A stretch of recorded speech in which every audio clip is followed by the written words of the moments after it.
Aba, meron din palang ano rito, may siga din pala dito.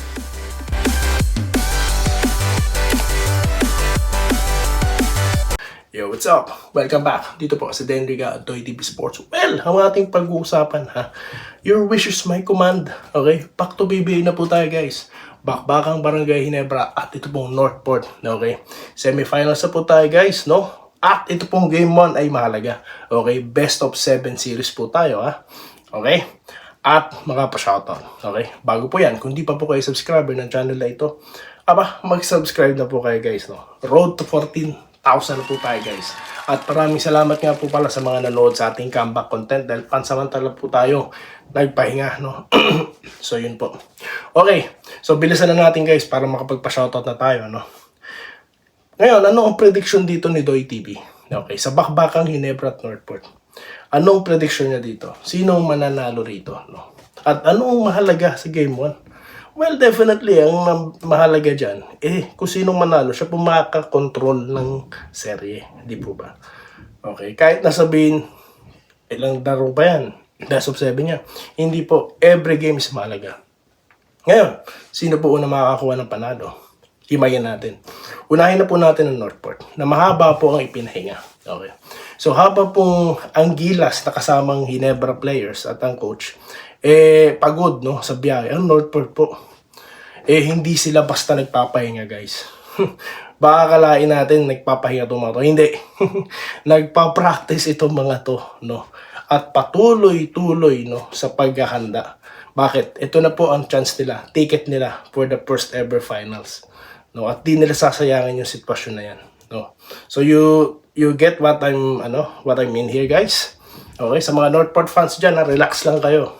Kung mapapansin nyo na ako'y bias at ako'y sa Ginebra, yun talaga. Kasi Ginebra channel po ito, no? Okay, pero welcome pa rin po kayo, ha. Okay, sa huling laban po nila, okay, hindi na nila pinaporma yung Magnolia. 113 points po. Kadim Jack na may 30 points at Tolentino na may 25. Tandaan nyo po ha, ang Northport hindi yan nakapasok dati ng playoffs. Wala sila sa ganyang posisyon. Dumating si Jack, nandyan. Anong ibig ko sabihin? Malaki pong bagay ang may poste sa gitna, no? Ang gilas po natin, dominated because we have one post inside. That's Kai Soto. So alam nyo na po ba ibig ko sabihin? May inside presence po. Both defense and presence ang Northport. Okay? At napakalaking bagay ito. 30 points guys. He's the leading scorer on the last game. Tolentino may 25. Tolentino guys, isa siya sa mga nag-complement, no, nang dumating ito si Kadim Jack. Bakit? Dahil nagkaroon po ng inside presence, may tapang po silang umatake sa loob, no. It's either idiretso niya yun or ipasa niya, i-handoff niya dito kay Kadim Jack, di po ba? It's either lob or handoff. Okay. Then, kung hindi man po, titira siya sa labas. At tatandaan po natin ang Northport ay may mababa pong 3-point percentage. Ano pong ibig sabihin yan? Most of the time po guys, they want the ball inside the ring. No? Yan po ang focus of play nila. Okay? So, dyan po nag-complement ang ating running, no, for best player of the conference. Wala na pong kalaban ito. No? Para sa akin lang opinion. No? Kay Arvin yan. He deserve it. Navarro na may 15 points. Magtataka po kayo. Ito pong si Munson, no, na maganda rin lalaro 5 points. Ilan kaya ang i-score nito sa Ginebra? Okay. So alam nyo po, mamaya paglipat natin sa Ginebra, may sasabihin tayo dyan. Si Nelly na naglalaro na parang hindi rookie. Pinakamatapang na tao to, di ba? Aba, meron din palang ano rito, may siga din pala dito. De, joke lang. Huwag po natin pag-usapan yung nasa labas ng PBA, no? Ibang bagay po yun. So, yan po ang aking masasabi sa Northport. Dito naman po tayo sa Barangay. Meron po silang 94 points, no? Sa kanilang huling laban na nilegleg naman nila yung Bolts. At si Brownlee po yung may 23. Holt 17, Abarientos 16. Rosario 12, Thompson 7. Aguilar 6. Nakakagulat po, no? Usually po, si Thompson Aguilar nasa taas.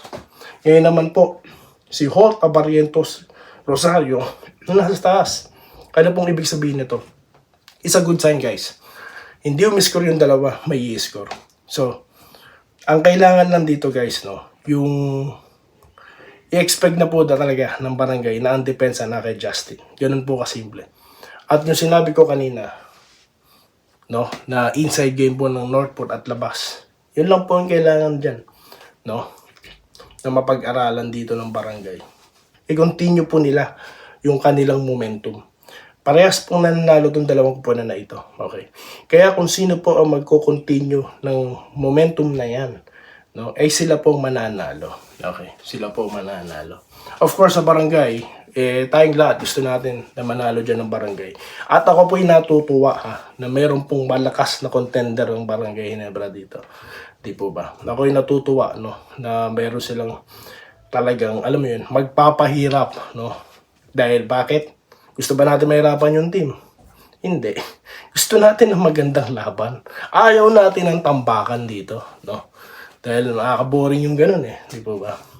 So challenge ito sa barangay, no? Dahil mataas po expectation sa kupunan na ito. Hindi po ganun ang expectation sa Northport. Di po ba? Kaya malaki po ang responsibilidad dito ng barangay. Walang pagod-pagod. Given na po ang pagod. Tsaka na natin pag-usapan yan, no? So yan po, no, ang ating masasabi rito sa barangay. Okay, excited po ako ulit mapanood yung ball handling skills dito ni Abarrientos. Okay, so yan lang ma'am po guys, no, ang ating masasabi. Okay? For sure, no, yung experience nila sa Gilas, madadala nila dito. Yan po yung takeaways na pwede nilang madala. Okay? Ang advantage nila, no, nawala naman din po ang Northport. Okay. So, yun po. Shoutout na po tayo, guys, no. Shoutout na po tayo. Isa po sa mga segment na inaabangan nyo rito yan, no. At yun na nga po, yung ating pag-usapan, yung inyo pong ating pong content, no. Okay. Dito na po tayo kay Minerva Jaba. Good day po. Doy TV, salamat po kay Chris Ross sa pagtatanggol po niya sa Gilas at kay CTC sa mga bashers. Wala naman pong kwenta yung mga basher. Huwag na po natin silang intindihin. Puro ngawa lang po yun. Baka nga po hindi marunong mag-basketball yung mga yon. Baka nga po pati Jackson hindi kayang hawakan ng mga yon. No? Dito po tayo kay Julius Cesar La Peña. Good day, idol. Salamat daw po sa pag-mention. Welcome po. Dito po tayo kay Wenceslao Hapon. Ayan. Good morning, boss. Bukas na ang laban ng PBA. Yes, good luck po Bukas na yan good luck po sa ating Barangay Ginebra. Dito po tayo kay Ma'am Irene Quiles. Good to hear you, sir. Maraming salamat din po, ma'am, sa inyo. Okay, dito tayo kay Segundo Aurelio. Good morning. Okay lang, talo tayo basta walang yes. Yan po yung mahalaga. No, yan po yung mentality dapat. Bukas na ang laban ng GSM Idol. Go, go, go, mga Cubs. Shoutout po sa inyo, sir, no. Armando Valeriano, suporta kailangan ng panlaban natin, hindi husgahan. Tama po kayo dyan. Go Gilas daw po, sabi ni Nantes Yoson. Ito po, Robert Kayabyab, na nagko-congrats po sa ating 13K going 14. Salamat po sa inyong pagsuporta. Maraming salamat po. Okay. Okay, dito naman po tayo kay Ma'am Irene Quiles, no, na nag-a-agree na dapat daw po kasama na or isama si Coach Chat Reyes. Wala naman po masama doon, di po ba? Salamat po, ma'am. Ganon din po kay Andresito Alantason. Kung talagang atin ang panalo, atin yan. Kaso inalat sa shooting ang Gilas natin. Suportahan na lang. Wala sa Gilas mga yan kung hindi sila magagaling. Tama naman po yan, sir. Renantes Yoson, good morning, idol. Alam nyo guys, huwag kayo masyado mainit, no? Mas maganda po yung nag-e-enjoy na lang tayo, no? Mas nahihiya po sila kung tambak sila, no? Mas nakakahiya po yun. Biruin mo, sinisigawan ka ng mga tao. Di po ba? Lawrence Correg. Hello, Lods. Good PM po. Back to PBA tayo, Lods. Game 1, semis. Excited ang ating mga kabarangay Ginebra. Kunin ng Game 1. Defense is the key. O, di ba? Nagkaparehas tayo, guys, ng Sir Lawrence, ng dapat na maging mentality sa laro, no? Defense po talaga, no? Kasi nga po, pagka may maganda kang depensa, may maganda kang opensa, di po ba? Diyan manggagaling ang pass break, diyan manggagaling ang lahat, guys po. Okay, good AM, sir. Pagpasensyahan mo na lang mga tao na may hinang pag-iisip. Opo, yan po ang hirap eh. Nung nananalo, panay puri. Yung natatalo, yan na, binabash na. Dito tayo kay Lito Machenzo. Kailan ka po uwi ng Pinas? Matatagalan pa po, sir. No, matatagalan pa po. No. Basta po, pag ako umuwi, may kita nyo ako dyan sa venues, no? Pagtatanong ako dyan, magugulat sila, ha? Ito pala si Doy TV. Ito pala yung mahilig bumanat sa mga, sa mga fake news vloggers. Julio Cesar La Peña, solid daw po. Nagmimintis nga sila kay Ray Thompson. Yun na nga po, di ba? Ano pa kayo mga players natin? Enrique Rivero, tama ka dyan, idol. Hirap na kung ano-ano pa sinasabi. Parang di Pinoy. Wilfredo Bautista, sa PBA na tayo. Ngayon, tama na. Kaya nga po, bumalik na tayo sa PBA. No? Dahil marami na po kayo naghahanap ng topic natin about PBA. John Castillo, kung may sapat na pahinga at preparasyon ng Gilas, kaya nila kaso sagad na sila. Aldino Marco Garcia, sa susunod dapat wala ka ng takot tumis. Jose Kabiling Senior, okay pala yun ng Gilas, wala rin tayong magagawa kung talo. Adjust. Yes, tama po yan. Sir, may napansin ako sa Gilas natin, medyo mabagal ang rotation ng bola, masyadong mag-dribble. Bumalik nga po sila sa dati. Siguro po dahil nag-BBA sila. Pero po kasi minsan yung transition, guys. No? Malyari Mascareñas, no? Shoutout po sa inyo, sir. Wilfredo Bautista.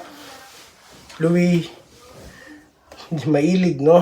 Sir Ray Llanera, na lagi po naghahanap sa atin. Sir Nate Reyes, Willie Barday. Marami pa po guys na tayong ipapashoutout sa susunod na video content na po yan guys. No? Dito lamang sa Den Regal, Doy TV Sports. Muli, maraming salamat guys sa inyong pagsuporta. Salamat po sa panonood. Subscribe na para sa mga susunod na basketball at boxing videos.